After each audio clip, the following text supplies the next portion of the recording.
Belusukan yang dilakukan Pak Ganjar di Jakarta yang terbaca bukan bermaksud sebagai bentuk kampanye negatif untuk mendegradasi kepemimpinan Mas Anies di Jakarta, justru menunjukkan krisis dan miskin metodologi. Ini hanya bentuk copy paste dari pendahulunya yang publik sudah memiliki pengetahuan yang memadai bahwa ini hanya pencitraan semata tanpa ide, gagasan, dan solusi. Rakyat tak mau tertipu untuk kedua kalinya. Masyarakat juga semakin cerdas dan well-informed. Artinya ini kalau kita analogikan dalam sebuah kompetisi, ini masih levelnya nih babak per-8 atau per-8 final lah, bahkan belum perempat final, belum. Masih jauh dong artinya. Kenapa? Loh, memang kita belum minggu depan loh memasuki timeline dari pendaftaran KPU ini masih 4,5 bulan lagi. Itu yang pertama. Yang kedua juga seperti saya sering sebutkan, kalau pertarungannya cenderung ketat, saya meyakini bahwa hampir tidak akan ada satupun pasangan atau capres yang berani memutuskan, atau ketika sudah memutuskan pun tidak akan berani kemudian membuka ke publik jauh-jauh hari. Karena itu seperti membuka kartu as terlalu cepat, dan itu akan membiarkan lawan itu untuk menggunakan strategi dengan mudah untuk mengalahkan pasangan tersebut. Ini akan kemungkinan bisa menjadi misteri kalau pertarungan tetap ketat di survei sampai menjelang hari H pendaftaran nanti. Gubernur, selesaikan tugas itu dengan baik. Bahkan saya dari hulunya, fundamennya, ini ke depan harus diperbaiki. Kalau orang boleh mematut-matut diri 5 tahun, ada orang yang punya teman-teman lembaga misalnya TNI nggak bisa mematut-matut diri, dia akan tegak lurus. Nah ini juga ada waktu itu. Pak Ganjar mencoba mencari-cari kesalahan dan kelemahan kepemimpinan Mas Anies saat menjabat sebagai Gubernur DKI. Padahal semua tahu Mas Anies menjalankan kepemimpinannya sampai tuntas 1 periode dan melunasi 10 janji kampanye. Bahkan lebih dari itu, mampu membawa Jakarta naik kelas menjadi kota kelas dunia. Justru 2 periode kepemimpinan Pak Ganjar di Jawa Tengah tak terlihat progres. Provinsi Jawa Tengah masih menjadi provinsi termiskin kedua di Pulau Jawa. Banyak persoalan ekonomi yang tak terselesaikan. Ini ibarat kata pepatah, kuman di seberang lautan terlihat, gajah di pelupuk mata tak terlihat. Dan begini Mbak Adri, yang namanya cawapres itu kan keputusan finalnya harus disepakati oleh seluruh partai yang terbentuk dalam koalisi. Artinya ketika kita sendiri masih berdebat mengenai koalisi-koalisi dari partai yang belum final, masih ada yang mungkin keluar, masih ada yang kemungkinan masuk. Selama itu pula kita tidak akan mendengar nama pasangan capres-cawapres menjadi final. Betul, itu yang tadi saya sebutkan. Kalau misalnya pas koalisinya belum terbentuk final, atau kemudian sudah ada yang menyatakan dukungan, tapi misalnya sudah mendorong nama kadernya untuk menjadi. Artinya hidup itu fundamennya harus diperbaiki.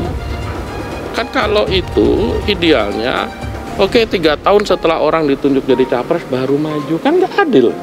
Teman-teman TNI sangat tidak adil. Mereka konsep kepemimpinan mereka tegas, dan mereka setiap memutus mesti masalah berat.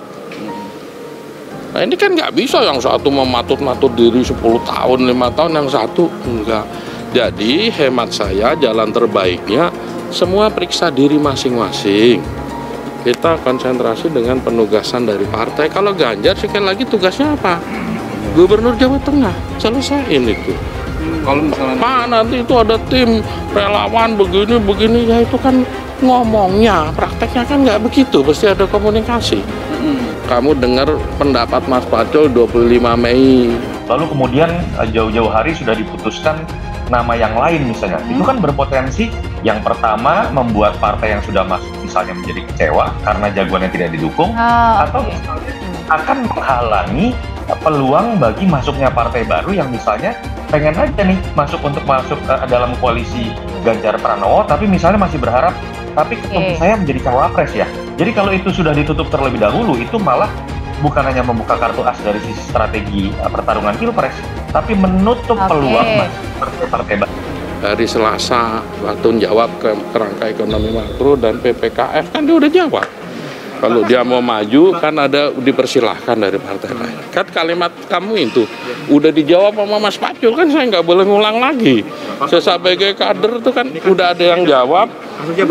Ketimbang urus Jakarta, Ganjar diminta fokus bereskan masalah Jawa Tengah. Gubernur Jawa Tengah Ganjar Pranowo dinilai tak perlu mengurus keluhan warga DKI Jakarta. Hal ini buntut aksinya menelepon pejabat PJ Gubernur DKI Jakarta Heru Budi Hartono dan menampung keluhan warga ibu kota. Ganjar tak perlu cawe-cawe ngurusin daerah lain, apalagi wilayah yang dipimpinnya masih banyak masalah.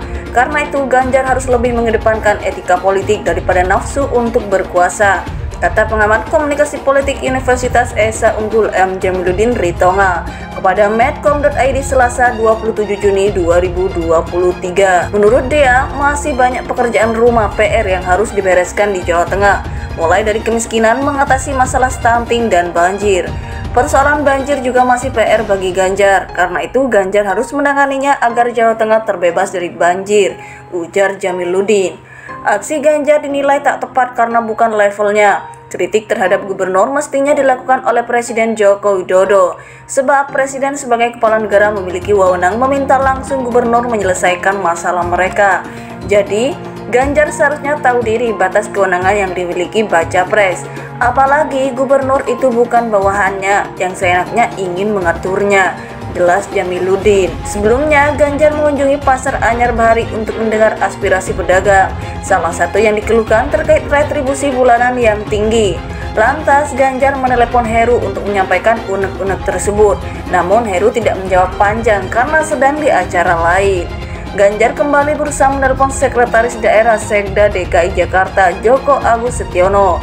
Dalam pembicaraan itu, Joko mengajak koordinator pasar menemui dirinya untuk berdiskusi lebih lanjut. Gubernur Jawa Tengah Ganjar Pranowo dinilai tak perlu mengurus keluhan warga DKI Jakarta.